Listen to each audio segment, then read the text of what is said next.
finally time for me to go through my April wrap up. It's only May 17th when I'm doing this, but I've put it off long enough and it's time. So let's go through this pile of stuff. I don't know how we're gonna do it, but we're gonna figure it out. So let me move this, I'll sit here, we'll go through it. Okay.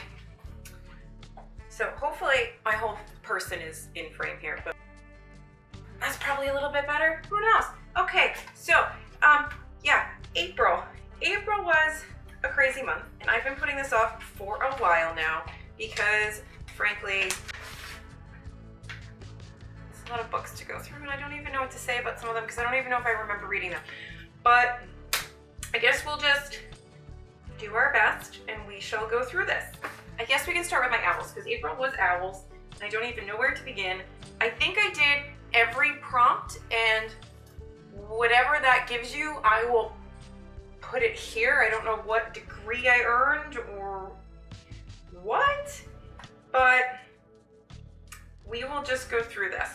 So it's gonna take me a while to find all the books in here because this is in no particular order, which you would think that I could have organized myself, but why would I do that? Seriously. All right, so we'll just start here at astronomy.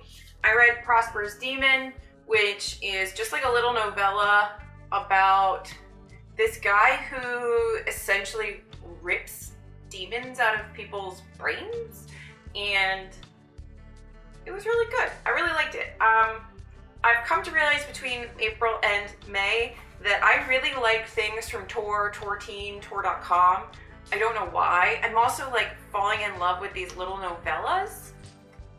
I guess I just never really, I'm a big book kind of girl, like between 3 and like 1,000 pages, like 300 and 1,000 pages. Like I'm happy. Like the littler books, like under 300, I tend to not read as often because I feel like the stories end up not being very complete. And like you have to be like a very good writer, in my opinion, to convey sometimes like so much information in a short period of time, which to me it's a short period of time. So like novellas, definitely I was like, I don't really know if I like novellas, but this got me onto novellas, so I really like that. So that was for my astronomy read at night. So I read that one at night. We're just gonna throw these all on the floor. I also had for divination, I let a random number generator pick something off my TBR. I have a TBR bookshelf downstairs. I have other things all around the house, but in general, that's like my main TBR cart, if you will. But I picked The Wicked Fox, which is based on this Korean folklore thing with this 7-tailed fox that like eats men. But like, I don't know. I know there's like some controversy around this book. Not controversy, but like some divided opinions on this book. The book was heavily marketed, which made a lot of people buy it and want to read it. The cover is very beautiful, so again, everybody was very intrigued by it. And then I think a lot of people got disappointed in the story because it was sort of hyped up, but maybe it didn't need to be hyped up. Anyway, I don't really understand why people didn't like it. I think if you think about this, it's a YA fantasy with romance, and it's Korean, and it's got a lot of references to Korean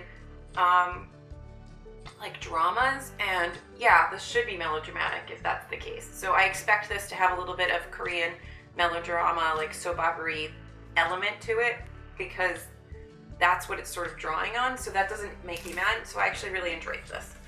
Again, I'm not giving star ratings. Maybe if I'm good in editing, I'll put some at the bottom, but probably not because me. History of Magic. Oh yes, History of Magic gave me like one of my new favorite. I didn't realize that I would love A Discovery of Witches by Deborah Harkness so much, but this book is so good, and hopefully this month, because I have so many other things that I'm doing in May, I don't know if I'll get to the second one of this in May, but I'm definitely gonna do it in June if I don't do it in May, because this series, if you haven't read it, is so good. It's like Buffy, but grown up, meets like a Cambridge murder mystery. I don't know, it's really good. You've got this woman who's a witch, and she's obviously gonna fall in love with a vampire, and there's this whole like dynamic between the witches and the demons and the vampires, and they have like a magical creature council essentially, and it's just so good. It's so stinking good. The TV show is alright, but this, if you liked Buffy and you're an adult now, read it. History of Magic. That's a book with witches and wizards. We did that. Okay, Defense Against. We're doing this really fast, guys. I got too many books and I got stuff I want to do with my day. I've got books to read. I'm in the middle of a Read Like Lacey challenge, which if you don't follow my girl, Grayscale Books, over on Instagram, you should, because that girl, 1, is the best. 2, it's her birthday today while I'm filming it. 3, she has she's really good at reviewing books. She reads a ton of books. She legitimately reads 30 books a month. So we're all trying to read 30 books this month. All of us in our little group chat. We'll get into that in a minute. Anyway, so Defense Against the Dark Arts, Something Set at Sea. We buddy read A Priory of the Orange Tree, which for people who are, what I learned from our buddy read of this was that people who are avid, high fantasy readers were sort of let down a little bit by this, but the rest of us that are really not high fantasy readers were yes, we were in love with this, because I think this was an excellent introduction to the more high fantasy world. So, I mean, I'm on a kick now. You think you'll see in the months to come, my fantasy reading is just going up and up and up a notch. And I think it's all sparked by this. So I think that this book is if you want to get into fantasy, if you want to see if you like more involved fantasy, pick this chunker up, because you'll find out. I thought it was really good. I really loved it. I'm glad that we read it, and it's opened up a whole world of reading to me, which I'm super excited about. Charms. Okay, so it's a book with a white cover. So I picked up 9 Perfect Strangers for this one because it's basically white. Anyway, this is 9 people at a health spa in Australia, and they're dynamic, and this crazy woman who runs it, and she's legit insane. It's Goop with drugs and murder. It's so weird. I don't know. I didn't really like this book. I know that lots of people did, but not me. So moving on. Businessy. I can't say that. A book outside of your genre. So I'm trying to make this my genre, but I picked up a nonfiction for this, and a historical nonfiction, not a medical nonfiction, which is what I would consider my nonfiction genre. So I picked up The Splendid and the Vile by Erik Larson. It's my first Erik Larson, and I understand why people love it. Love his writing. He wrote The Devil in the White City, and I need to read that. I have that on my shelves. But this says following Churchill during World War II, and I now, on my list of historical figures, it's Teddy Roosevelt, Winston Churchill. I don't really know if I love anybody else yet, but those two are my new favorite, well, they are my favorite historical figures. And I'm hoping I can get more into historical nonfiction so I can add some more faves to my list. But if you haven't read this and you want a good historical read, I suggest that you pick this up. Also, the audiobook is fantastic. The guy does a great Winston Churchill voice, so I loved it. Herbology, I read. This was another buddy read. Doing this way is gonna make this strange, but strange. So in the very beginning of the month, I buddy read Strange the Dreamer. So the very end of the month, we read Muse of Nightmares. And so I read Muse of Nightmares for Herbology because it starts with an M. And I loved this. I think that, we'll just take a pause here to talk about Strange the Dreamer, because this series I love this duology. I think that this was beautiful and lyrical, and Laini Taylor is a wonderful writer, and the romance in this is so heartbreaking because it exists, but it doesn't. It exists in a world of dreams, and I cannot recommend this duology more highly.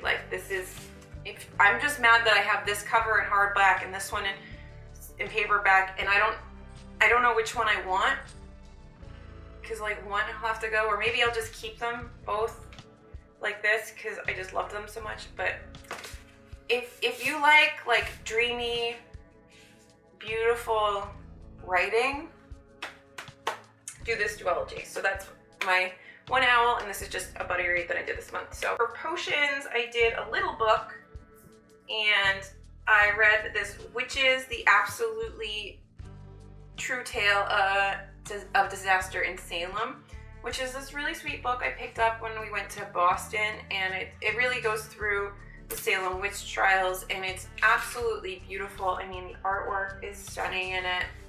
It is an amazing, amazing book, and like just as a book itself, like it's absolutely beautiful. So, and I thought it did a really good job of explaining the Salem witch trials. So I enjoyed this. I thought it was like, it's a little bit non-fiction-y, it's a little bit historical, it's a little bit like graphic novel. I think it's intended for children, so I think it's like a middle grade, so it's very approachable and attainable. I really like this. I'm glad that I finally read it. I bought it because it was cute. For Muggle Studies, which I don't remember what the thing is for Muggle Studies, because I stopped writing what it was supposed to be. But for Muggle Studies, I read what is going to be now a very controversial book to talk about, apparently, because apparently there's some tea about this author, which I don't know, but whatever the tea is, whoever actually wrote this book, or whether or not anything's plagiarized, I don't know, but I'm going to stand by my thoughts on My Dark Vanessa because I read it before I knew any of that. I think this book is fantastic, and it's a hard read. It's about a girl being abused by her teacher and how it messes her up, and it goes between like her reflecting and telling the tale in the time that it was happening, and then to her like today, and like her today is still so messed up as just like her past was messed up. And I mean, you can see like I tabbed the bejesus out of it. I mean, a lot of these tabs just say like bar and pedo. Sometimes they just say no, no, no, barf. Like, I thought this was really good. I really hope that it isn't true, that there was any plagiarism. I really do, because I think that this book was really good. I would like to read this other story that was written by a person of color. I can't remember the author's name. To see what that story is like, to see if that story is as good as this one. And see if this story is different than this one in some way. I would like to read them and see and compare. So maybe if I can get my hands on that, I can read through that and do that. I just don't know if I'm ready to read another story about a pedo preying on a kid. But I thought it did a really good job of sort of explaining what like grooming is like. I used to be a swim coach, and we would have to take this class about, we would call it the pedo class because it's essentially what it was. It would like teach you how to, this is gonna sound really wrong, but it would like, the original class, they made it less horrible and a little bit more palatable, but the original class when I first started coaching was like interviews with pedophiles, and like where they basically explained to you what they did so that you could identify somebody doing it to one of your swimmers or somebody else, you know, whatever, so you could identify it. But it was so uncomfortable to sit through, to hear these people talk about it, and like that's what I felt reading this. But you know what? More people need to be able to pick that out. Like, you need to know what grooming looks like. You need to know what like the signs of somebody being abused look like. And I like that this provided that. Whatever the other stuff that's going around this book, I like that. I love this book. I'm just gonna say it. And I do want to read the other book and compare. So for Care of Magical Creatures, it's a book with a beak on the cover. And that is, oh God. I read King of Crows, which is also in a vlog, I believe. I talked about this. I think I vlogged reading it. Now that I've had a little bit of distance from it, I think I'm actually a little bit disappointed in this book. I feel bad saying this, but I feel like the Diviner series started like on a super high with the first book, and just very slowly it got a little bit worse going into book 3, but not that bad. And then book 4 was just kind of like, I don't know. It just it didn't have the same oomph and impact as book 1 or any of the other books. But I mean, it's done. I'm glad there's a completion to the series. I'm not gonna say any more about this book. Ancient Ruins, and I read, that was a book with a heart on the cover, and I read a book called Delirium, which is the first book in a YA fantasy series. It's a little bit older. It's like dystopian. It was all right. I don't know if I'm compelled to read the rest of the series. I can't remember what happened in it, other than it ended on some sort of cliffhanger. But you have like, there's a romance in it. It's all the typical YA tropes from the era of like Hunger Games. And I don't really want to read another Hunger Games. So we're gonna move on from that because I don't care. And my last owl is Transfiguration, and it has to do with shape-shifting. So I found this in the box of random books that was my ex's that I was gonna give away to the library. So I'm still gonna give this away to the library. It's Stephen King's Cycle of the Werewolf. I thought it was a graphic novel because there's pictures. There's just pictures throughout this short story. And I hated this book. I thought it was stupid. I have a whole Instagram post about how much I dislike this. It makes me wary to read any more Stephen King. I read one more Stephen King this month, which I will talk about eventually. But, I mean, it was better, but I still don't know if I like Stephen King. I don't know, I just feel like it's a little bit misogynistic, it's a little bit predictable, it's a little bit stupid. Moving on, I didn't like it. So those are all of my owls. So everything else that I read in the month. So for Buddy Reads, I did Strange the Dreamer. We also did Shatter Me and Unravel Me, which is the first and second in this series. And I don't like them. Oh, my stomach's growling. I should probably eat something today. Anyway, we're almost there, stomach. Relax. I don't care for this series. I don't have any interest in moving on. I'm gonna keep the books that I have until the end of the year. This is a deal I made with myself. And if I don't finish the series, I will get rid of them. I think I don't have the last book, but I have pretty much all the other ones. But I just don't care. This is like superhero Hunger Games with way too many run-on sentences and a much more bizarrely horrible love triangle. I don't know.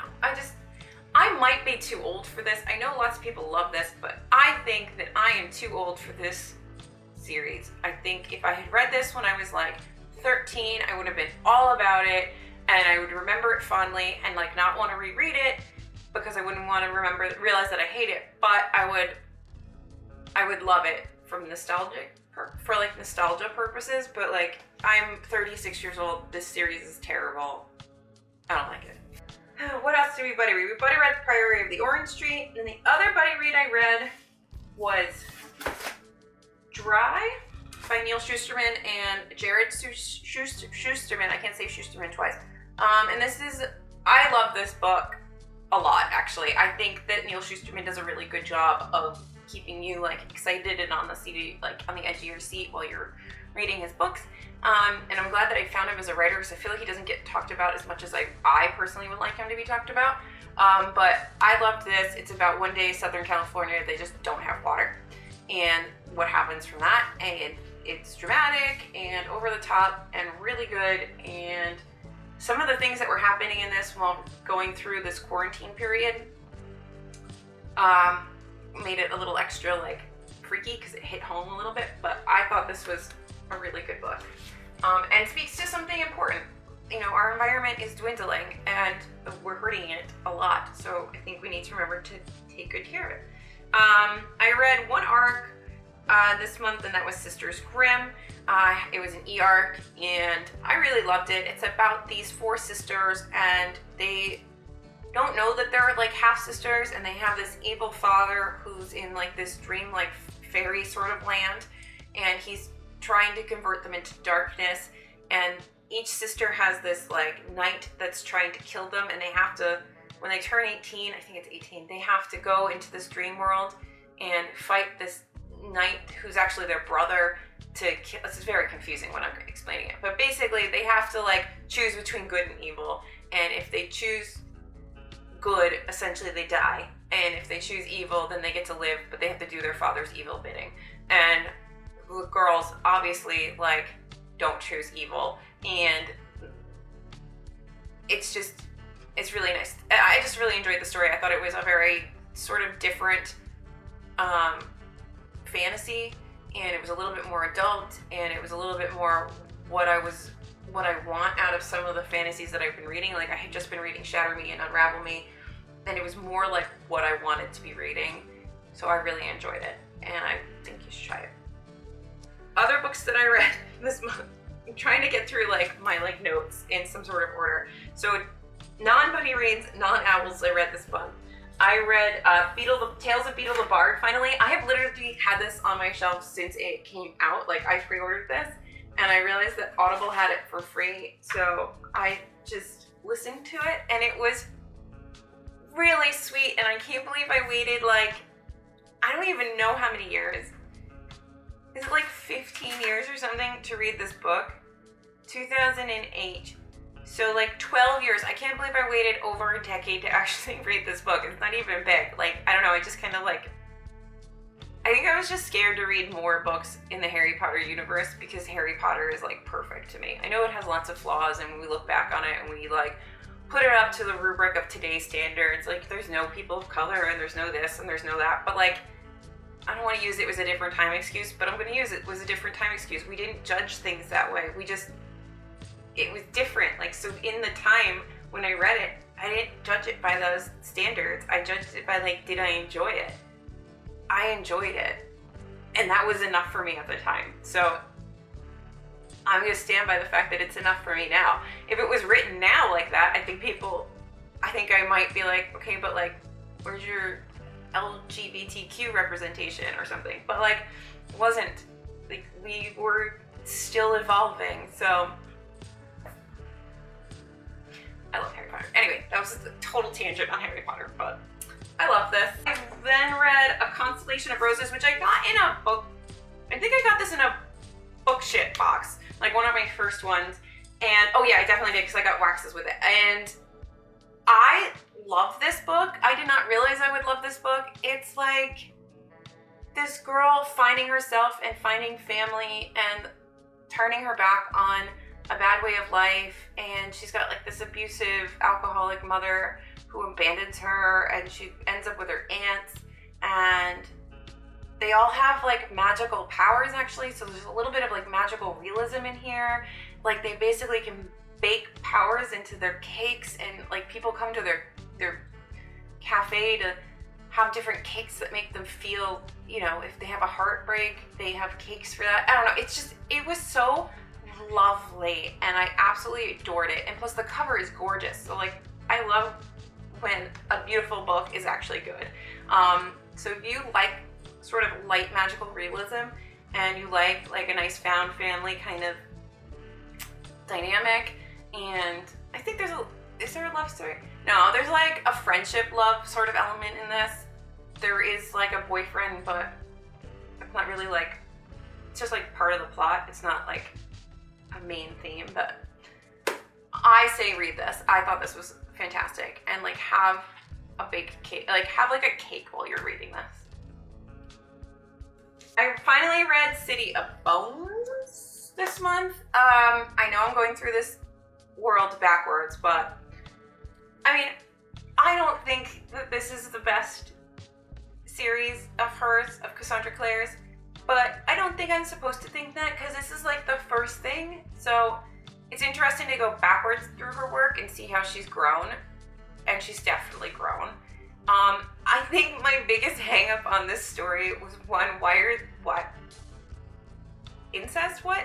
And then, this is such a minor point, but like she has these kids driving in New York City at like 16, and anybody who lives around New York City or Long Island knows that you can't drive in New York City at 16, and there's so many facts in here that are like she definitely, I don't know where Cassandra Clare lives, but she definitely like learned things about New York, like she put in the research, so it just bothers me that she missed that like pretty big fact. Like it blows up like large portions of the plot. Like, if do you know what I mean? Like, if they couldn't be driving a car, that so much of this wouldn't work. So it bugged me, and I think it's a very regionally specific issue, but it bugged me. Anyway, but it was alright. Like, it was fine. I will keep going with the series because I do love Cassandra Clare. So, I mean, there's nothing wrong with that part of it. But, like, girl, if you're gonna know what bridge and tunnel crowd is, know the driving ages in the areas you're writing about, especially if you're using their ability to have access to and drive a car to drive your plot. But it's her first book, so we'll give her a pass. I hate when my camera cuts off and I don't know it. I need a better camera. All right, so I have to figure out where I was. I had to delete some stuff off my camera. Just to be safe, we're gonna go back through the last few books that I talked about, but didn't actually film. So, where was I? We were talking about Midnight at the Electric. I picked this book up because of Books in Lala. She had purchased it. I got this from Book Outlet. It's super small, super cheap, super great. So, what the heck is this about? Okay, so this book has like 3 timelines. It follows like 3 different women at 3 different times, and then their stories all kind of intermixed. Hold on. I like ran up the stairs. Sure. So I'm so out of shape. Anyway, so Midnight at the Electric, it is like follows 3 different timelines. One of those is set in the Dust Bowl. I find the Dust Bowl very interesting. It's like maybe like light magical realism, maybe just a little bit fantasy, but like it's really, really, really good. I was surprised by how much I loved this book. I picked this up at the end of the month. I had a little bit of time left, and I think Scribd even had it on audiobook, so I could listen to it while I was driving. But I absolutely loved it. There's a little bit of like found family, of like learning to love. There's circus stuff. I love the Dust Bowl elements. There's like women being powerful and strong and following their guts, and I just think that everyone should read this because it's surprisingly good. And I don't know why, it just struck a chord with me, and I absolutely loved this book. I did not expect to love it. I expected it to kind of be like, meh, it's fine, but I loved it so much. Anyway, so I read that. I also read Beautiful Creatures, and I know I did a vlog on this, so I talked a lot about this already, but this was kind of like the paranormal romance YA, like early YA, like early 2000s YA that I wanted Shatter Me to be like. This is a lot thicker, obviously. It's got a lot more atmosphere and just, it's beefier, like it's juicier. I liked this a lot. I already talked a bit about this in that blog. I'll link it somewhere. I love this. If you like True Blood and Buffy and paranormal romance and all of that, I think it's worth a try if you haven't read it. I think most people probably have at this point, but it's worth a try. I got the rest of the series to get through, which I'll do slowly. But I enjoyed it. It's not a 5-star read, but I enjoyed the ride. So I read 2 graphic novels this month. I loved both of them. I have been developing since joining Bookstagram this love of graphic novels. I will say the only graphic novel I ever read was like half of The Watchmen, which I would like to finish at some point, and the first 2 of The Umbrella Academy, because I loved the show so much that I bought the graphic novels. And I have the 3rd one I need to get through. But anyway, I love graphic novels, and these 2 are no exception. I read Through the Woods again because Books in Lala had recommended it, and somebody else recommended it, but I cannot remember her name. If I ever remember, I'll put it down there. But it's kind of like dark little stories, like little scary dark stories, and they all kind of reminded me of that children's story, the girl with the green, I think it's the green ribbon, where she always wears this ribbon around her neck, and you ask her, like everyone asks her why she's wearing it, and then one day she takes it off and her head falls off. And I need to get a copy of that as an adult for my collection, because I think about that book and that story in particular more often than I would like to admit as an adult. But anyway, I thought this was great. I thought it was beautiful. I thought the stories could be a little scarier. So like, Emily Carroll, next time you write this, something like this. Give me some more scary. I like more scary. Anyway, or scarier. That would be English. Anyway, and then The Prince and the Dressmaker by Jen Wang. And I absolutely love this book. I love the themes in it. I love the trans rep. I love like the empowerment. I love the acceptance at the end. I love everything about this story, and I would like a sequel. That's my plea to Jen Wang. Please give me a sequel. I love this story. If you haven't read it, do. It's super cute. It's lovely. And everybody needs to read it. And the last book I'm going to talk about is one that it's hard for me to talk about, and I hate that I have to talk about it twice now because it was hard enough for me to talk about the first time. And that's The Deep by River Sullivan. And why this is hard for me to talk about is because I don't know if I'm intellectually deep enough to understand this book. So the general premise of this book, it's a little bit magical realism-y, it's a little bit like dreamy, and it's about, not like positive dreamy, like dreamy, like atmospherically, like in that weird dreamscape. And it's basically follows the women and people that were thrown overboard on slave ships, and takes the idea that they all create a community under the water, and so they're basically like mermaids, and because of the painful memories, one person keeps all the memories for the community, and that gets passed along through generations. And one day the person who's the keeper sort of leaves the community, which does just crazy stuff to the community, and goes to land and meets the land people that they fear and sort of hate, and sort of learn some things from that. There's a lot in this little book. And then goes back to her community. It is a beautiful story. It is a complex story being told in a small piece. And what it reminds me of, and I might be wrong here, is what this puts in my mind is it's like the seed of a story that would have been told when stories were told orally, like the oral tradition of storytelling, like the Iliad and the Odyssey and stuff like that. It's very lyrical. It's very poetic. It feels like the seed of a story that would grow into being the Iliad or the Odyssey or whatever the deep would be. It's the beginning of an oral tradition. That's what it feels like to me. It feels like a seed. It feels like this story is going to start here, and it's going to blossom and grow and become this bigger epic tale of woe and perseverance and overcoming and learning and all these things. I don't know. I thought this was really good. It's hard for me to describe clearly. It's complex and beautifully written and is worth a read from anybody, by everybody. It is also an audiobook on script, and if you hear it told, I honestly feel like this is a story that's supposed to be oral. It is not supposed to be written, and that's my firm belief here, because I feel like it's supposed to grow and change, and people are supposed to, as they retell it, put their own spin on it and contribute to it. It's a collective narrative. It is not any one person's tale, and that's my 2 cents on this. I don't know if I'm right or not, but that's how I felt coming out of it, and yeah, I liked it.